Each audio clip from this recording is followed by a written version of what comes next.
We're told we're living in the future, a golden age of artificial intelligence. It's the next industrial revolution, the next internet, the great disruptor that promises to unlock human potential like never before. And it is. The numbers are staggering. Trillions in new market value created almost overnight. Productivity is set to soar. A new class of billionaire is being minted before our eyes. But every revolution has its casualties. For every billion-dollar valuation, there's a cost. And that cost isn't measured in dollars on a balance sheet. It's measured in quiet goodbyes in office parking lots, in resumes sent into the void, in the slow, creeping fear that the very skills you've built a career on are becoming obsolete. This isn't a distant sci-fi fantasy. It's happening right now. And while the winners are celebrating, a much larger, much quieter group is being left behind, creating an economic chasm deeper than any we've seen in a century. Welcome to Money Stories. Let's talk about what's really happened. This isn't about machines becoming sentient and taking over. It's about something far more mundane and far more immediate: efficiency. A single AI algorithm can now do the work of a dozen paralegals, scanning thousands of legal documents in minutes instead of weeks. An AI-powered design tool can generate 100 marketing campaign concepts before a creative team has finished their morning coffee. Customer service? Automated chatbots are handling millions of interactions, learning and improving with each one. No lunch breaks required. This is the quiet, systematic outsourcing of human intellect to the machine, and it's happening in every sector, from finance and law to healthcare and the creative arts. This creates a terrifying paradox. The companies that aggressively adopt this technology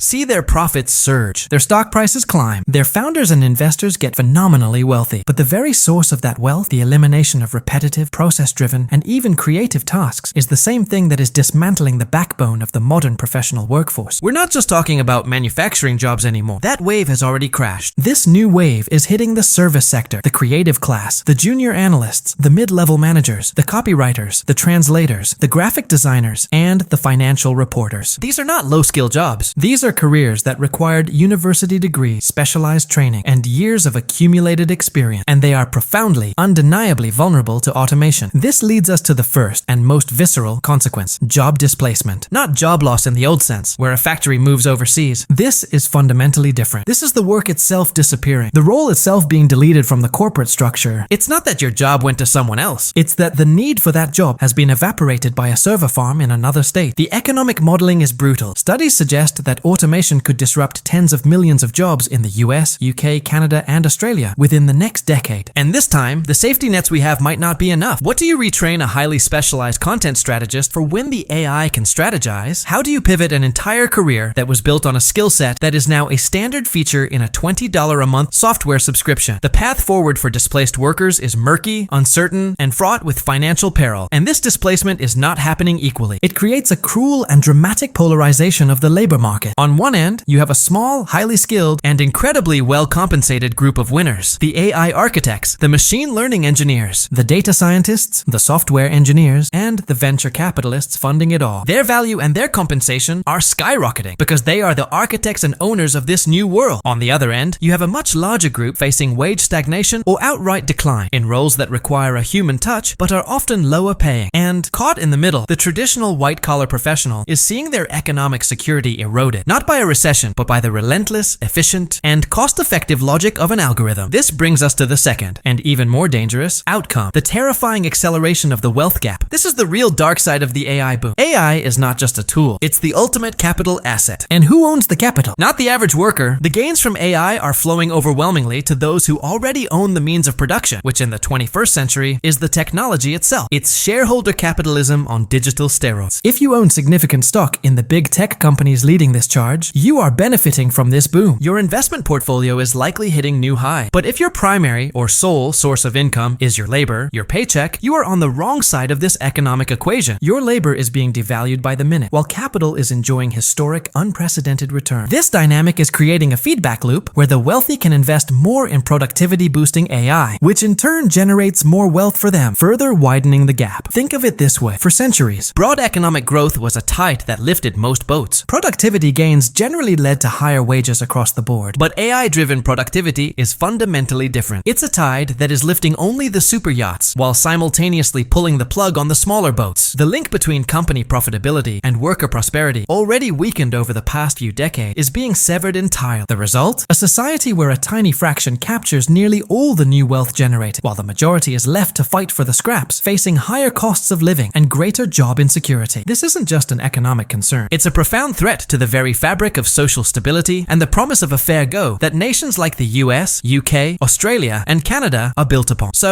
what's the path forward? Do we smash the machine? Retreat from progress? Of course not. The genie is out of the bottle and it is not going back. The potential for AI to solve humanity's biggest problems, from disease to climate change, is too great to ignore. But we cannot simply let this play out on its own, crossing our fingers and hoping the market will sort it out. The stakes are too high. We have to be proactive, deliberate, and courageous in building a new framework for society. We need a new social contract for the AI age. This means, first and foremost, a radical and serious rethinking of education and retraining. Lifelong learning can't just be a corporate buzzword. It needs to become an accessible, affordable, and central pillar of national policy, focused on cultivating uniquely human skills that complement AI. Skills like critical thinking, creativity, emotional intelligence, leadership, and complex, ethical problem solving. We need to have a serious, pragmatic conversation about strengthening our social safety nets for a potentially job-light future. Concepts like universal basic income, UBI, which once seemed like a fringe economic idea, are now being seriously debated by economists and policymakers as a necessary cushion to allow people to transition, retrain, and participate in the economy without facing destitution. We need to modernize our tax systems to ensure that the immense profits and capital gains generated by AI and automation are not just hoarded, but are fairly redistributed and reinvested into the society and infrastructure that enables its existence. Funding, everything from education and healthcare to the transition to a green economy. And on a personal level, for everyone watching in the US, the UK, Canada, and Australia, this is a critical wake-up call. Financial resilience is no longer just about saving for a rainy day. It's about fortifying yourself against a fundamental, seismic economic shift. It means aggressively paying down high-interest debt to reduce your monthly obligation and increase your flexibility. It means investing wisely for the long term, not just saving. Finding ways to make your money work for you as capital, because relying solely on your labor is becoming an increasingly riskier proposition. It means consciously diversifying your skills, your income streams, and your assets to build a portfolio of value that can withstand technological disruption. It means engaging in the civic conversation and demanding that your representatives prepare for this new world, not ignore it. The AI boom is the defining economic story of our time. It presents us with a stark choice. We can either be passive passengers on this ride, allowing its currents to deepen inequality, foster disillusionment, and create a new era of instability, or we can be active, conscious participants, demanding intelligent policies, making strategic personal choices, and steering this incredible technology towards a future that benefits the many, not just the privileged few. The future doesn't have to be dark, but we have to be the ones to turn on the lights. If this conversation has you thinking about your own financial future, your own resilience in the face of this monumental change, then you need to be part of ours. We decode the complex forces shaping your money, your job, and your economy every single day. So, don't just watch the future happen, understand it, subscribe to Money Stories, and let's navigate the future of finance together.